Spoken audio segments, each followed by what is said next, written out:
minus at a good price. But Not to worry about us, we've already been caught. have you seen any Delicate sauce. Delicious. And can you answer our question?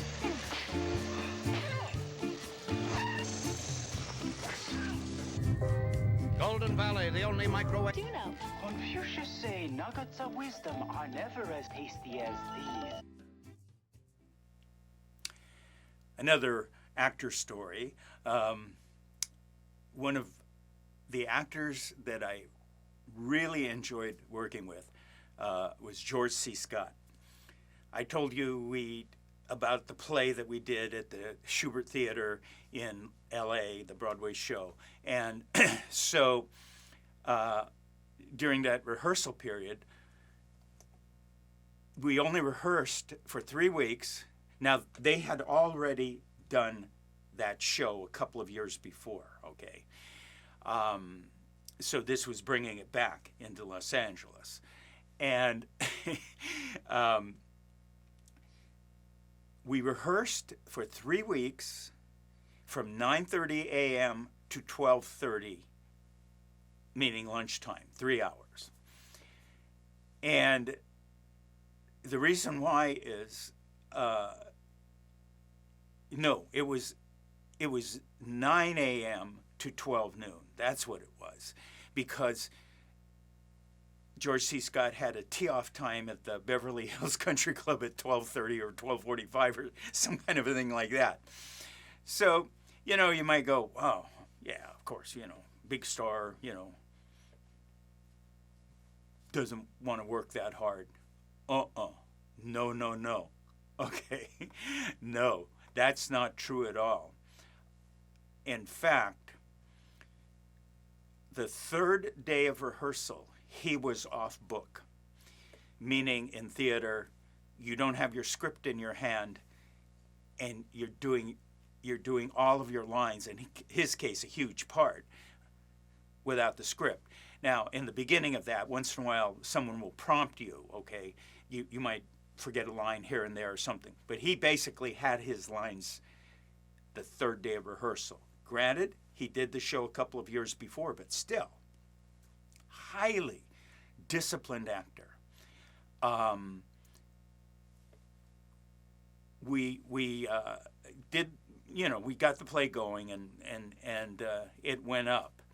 Now, once we moved into the theater, this huge, vast, what is it, like 2,000 seats or something? You look out into the theater. I remember I walked out with an old timer named Jack Guilford, and there's the stage at the Shubert Theater where we're going to the theater for the first time. There's the classic, light bulb thing there on the stage, lighting that up, that classic thing on a stand. And he and I look out. Now, this guy goes back to vaudeville, right? And we're looking out at this sea of red seats. And he comes out to me. Jack Guilford goes, "Look, there's no aisles." Now that's greed. And so anyway, when we moved into the theater, I had an entrance in that play, the first scene. So the way that I work is I get to, my in the wings, right off stage, on the stage left wings. I get there before the play starts. I get there early. I'm there 15 minutes before call time places, and stuff like that. I'm there relaxing. You can't see the audience, but I kind of feel them. We work all work differently, but you really find your place there rather than, to me, a separation. That's audience, and here I am up on stage and stuff like that. Anyhow, my discipline is I'm there at 15 minutes. George C. Scott's discipline is 15 minutes. He's there. So in the wings on stage left, before the play starts, the two of us were there in the semi-darkness, and that gave a tremendous opportunity to talk with him at times and learn a lot about him. So 6 days a week, 8 performances a week. I'm in the stage left wings 15 minutes before curtain with George C. Scott. And we talked, but there's a warning label here. Don't talk small talk. Don't run your mouth. Don't take up silence with words like a lot of people do, okay? Being afraid of silence. Silence is a good thing a lot of times. And he hated people that just, oh, what do you think of the weather? Or, we've been having a lot of weather lately, haven't we? Or whatever, some kind of thing, okay? Don't do that, okay? And whenever I asked him something, he would consider it and just look at me and just give me an honest answer. He used to joke around sometimes and say to me, Denise? He used to call me Denise. Okay, Denise? Okay, he was joking around, obviously. I asked him about, he won an Academy Award for Patton. Incredible movie, incredible performance. He didn't like working on it. He goes, I had to travel all over the, we're going here, we're going there, and all, he didn't like all the traveling. So he's done these dramatic roles, There was this small movie I really liked him in called The Last Run, where he played a kind of an older, over-the-hill hitman, all right? Just a lot of things that he's been in. I used to see him on television, in those days. And I asked him, well, then what is your favorite picture that you've worked on? And he thought about it. And the play we were doing was a comedy. It was done also in somewhat of a broad manner. And it was called Sly Fox. And so it was Larry Gelbart, one of the creators of MASH, the TV show, wrote the script. And it was a modernization takeoff on an old play, I believe by Ben Jonson, about a man who fakes his dying days in bed to swindle a bunch of rich people. Anyhow, he really loved to do comedy. You just associate him with this, this dramatic actor and this heavy parts and all this other stuff.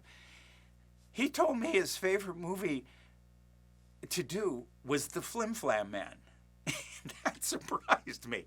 That was a great movie, but it just, really, okay.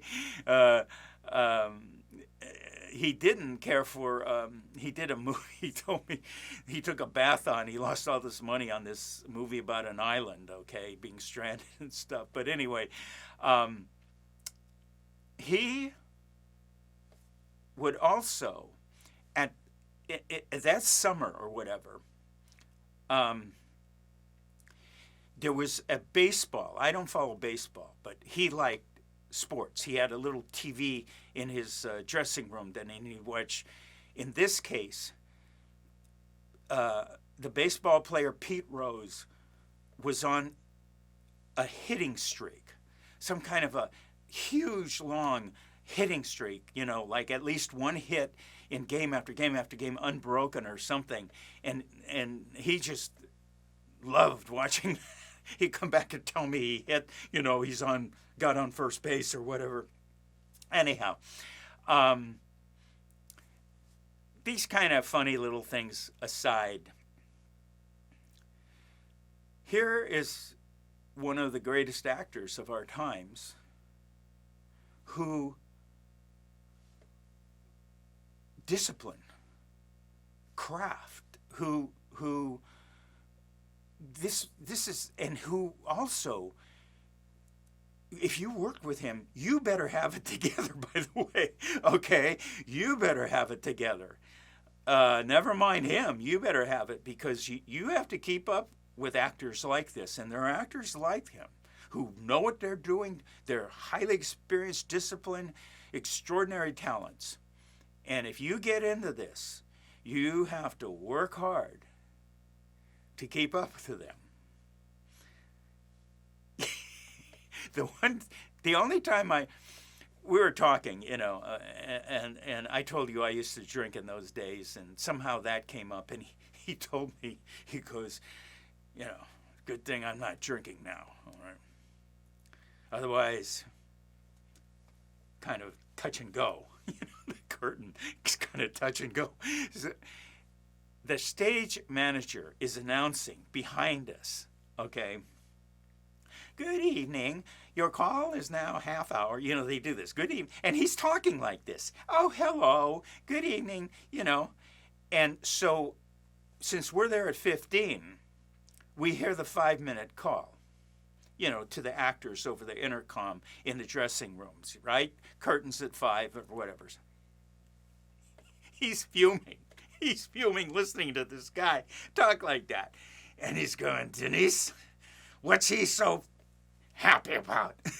And so, anyhow, truly one of the privileges and great honors I've had is to work with a man and an actor like George C. Scott.